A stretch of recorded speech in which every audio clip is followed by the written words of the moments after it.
What's up, everybody? This is Mitchell Duhamlow, and today we're going to talk about cameras. So a lot of you out there are just getting into videography and you're wondering, what's the best camera for me?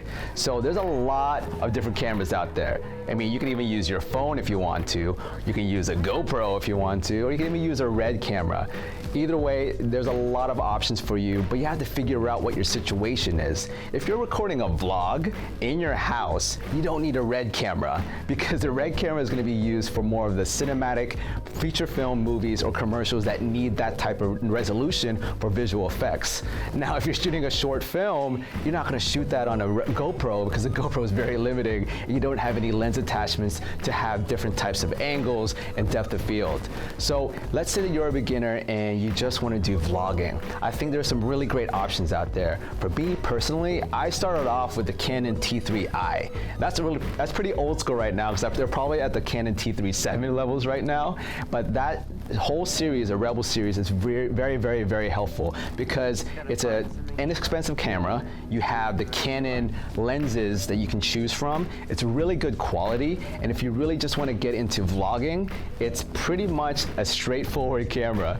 So if you want to know more about the Canons or whatnot, I'm going to leave a link below in the description.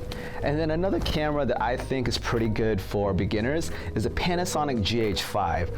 I love this personally because the Panasonic GH5, it's relatively cheap compared to the other cameras on the market, and you get 4K resolution at 60 frames per second. So to me, that's so important, because let's say you want to do something like fitness or dance or something with movement, you can have 4K resolution and slow-mo on a camera that's around $1,500 to $2,000 for a body. And then you add a lens on there, which is a Sigma 18 to 35 millimeter f1.8 and a Metabone speed booster. You have yourself a beast of a system. I'll include that all in the information below. That's what I use, and I think it's one of the most effective and best looking camera combinations out there. Now, everyone's shooting right now on the Sony A7S and the A7S-R.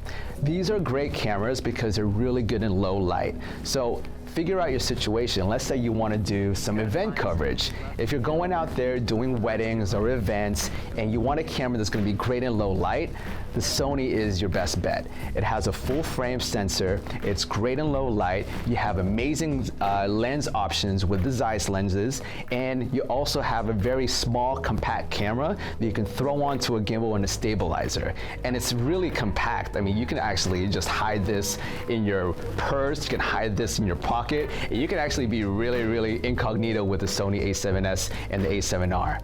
Now, another option too for the people out there who want to graduate from the Canon T3i series is the Canon 5D. Now, the Canon 5D is basically one of the most OG DSLR video cameras out there, because it was probably one of the first DSLRs that really hit the market that people were using for feature films.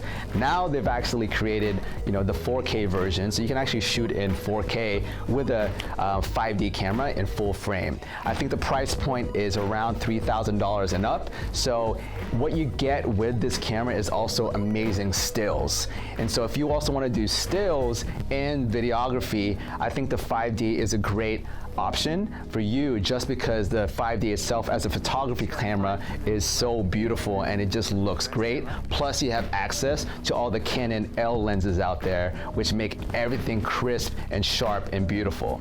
So I think those are pretty good options for you if you're a beginner. And of course there's the GoPro, but I feel GoPros are used for people who want to take selfies out and about, if you want to go underwater, if you want to go ride a bike down the street or snowboard, a GoPro is really good for you. Although I do feel that if you want to change your lenses, which I do suggest, you should go for like the DSLRs, or once you want to upgrade, you go for the cinematic Sony FS7s or the Canon C300s, or even the Blackmagic Pocket or the Blackmagic Ursa, which we'll talk about in another video. So again, if you have any questions, feel free to email me, hit me up on social media, like, comment, subscribe below, and feel free to let me know if you have any questions. I'll see you in the next video. Thanks.